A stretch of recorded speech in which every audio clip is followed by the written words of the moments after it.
Assalamualaikum warahmatullahi wabarakatuh. Perkenalkan, nama saya Ayu Firatul Amelida dari Prodi S1 Kebidanan. Di sini, saya akan menjelaskan mengenai contoh penggunaan iptek oleh generasi muda yang bertentangan dengan Pancasila dan penggunaan iptek secara bijak oleh generasi muda.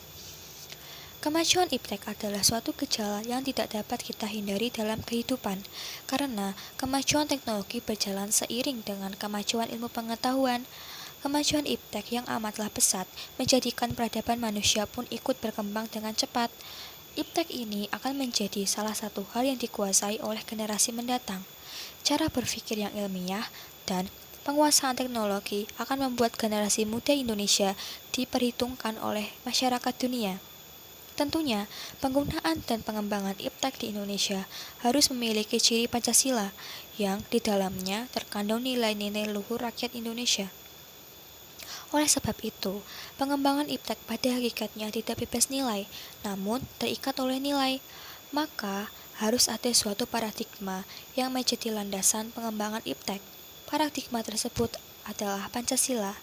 Pancasila penting untuk digunakan sebagai paradigma pengembangan iptek karena nilai-nilai yang terkandung dalam setiap sila Pancasila mengandung hal-hal penting dalam pengembangan iptek dan menunjukkan sistem etika dalam pengembangan iptek. Penggunaan iptek yang tidak selaras atau bertentangan dengan Pancasila dapat menimbulkan masalah baru. Banyak generasi muda yang tidak memanfaatkan iptek dengan baik dan tidak mencerminkan nilai Pancasila, yang mengakibatkan lunturnya nilai dan semangat Pancasila dari dalam diri generasi muda. Contoh penggunaan iptek yang bertentangan dengan Pancasila diantaranya intoleransi, hate speech di media sosial, cyberbullying, tindakan asusila, pornografi, serta banyak tindakan kriminal yang bersumber dari penggunaan iptek yang bertentangan dengan Pancasila tersebut. Hate speech yang mengakibatkan cyberbullying marak terjadi di beberapa platform media sosial. Hal ini terjadi karena pada era sekarang, media sosial dijadikan ajang pamer dan yang kuatlah yang memiliki kuasa dan yang menang, sehingga menimbulkan perpecahan Indonesia. Hal ini tidak selaras dengan nilai Pancasila. Tindakan asusila serta pornografi baru-baru ini marak diperbincangkan.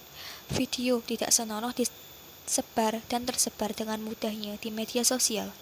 Siapapun dapat mengakses dengan mudah, yang menimbulkan kerusakan generasi muda.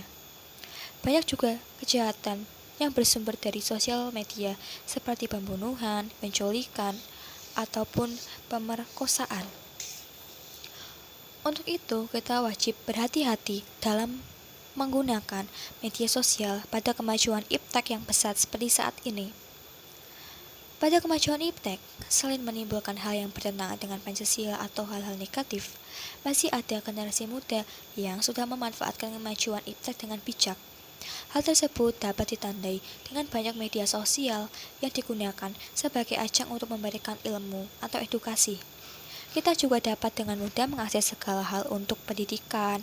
Inovasi pembelajaran semakin berkembang dengan adanya inovasi e-learning. Selain itu, kita dapat dengan mudah mendapatkan tambahan materi melalui platform Ruang Guru, Zenius, Kuiper, sehingga kita dapat menambah pengetahuan. Tidak hanya di bidang pendidikan, kemajuan iptek terasa pada perekonomian. Sekarang, masyarakat Indonesia dapat dengan mudah berbelanja di rumah dengan smartphone mereka. Kemajuan iptek sangat dirasakan pada era pandemi saat ini, karena semua dapat dikerjakan dari rumah.